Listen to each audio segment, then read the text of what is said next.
केंद्रीय गृह मंत्री अमित शाह ने इस बार पश्चिम बंगाल में घुसपैठियों को बाहर निकालने का मुद्दा चुनाव के मद्देनजर उठाया है, जिस पर सीएम ममता बनर्जी ने उन पर कटाक्ष किया है कि इस बार 200 से ज्यादा सीटें जीतने की उन्होंने बात क्यों नहीं की। बता दें कि अमित शाह ने पिछले चुनाव में 200 से ज्यादा सीटें जीतने का दावा किया था, लेकिन बीजेपी को हार मिली थी। ममता बनर्जी ने आज उसी हार की याद दिलाई है। साथ ही अमित शाह को दुशासन और मोदी को दुर्योधन भी कहा है। सुनिए क्या कुछ बोली हैं ममता बनर्जी। এবার জিজ্ঞেস করুন ইসবার कितना होगा। আজকে নাকি বলেছেন দুঃশাসন বাবুদার দুই চোখে, এক চোখে দুর্যোধন আর এক চোখে দুঃশাসন। বলেছেন 2/3 পাবো। এখন আর বলতে পারছে না ইসবার 200 পার।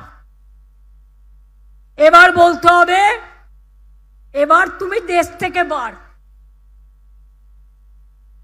বাংলা জিতে তোমাকে দেশ থেকে কি করে তাড়াতে হয়, গণতন্ত্রের মাধ্যমে বাংলাই পথ দেখাবে, বাংলাই দিশা দেখাবে, বাংলাই সারা ভারতবর্ষ জুড়ে সবাইকে সাহায্য করবে।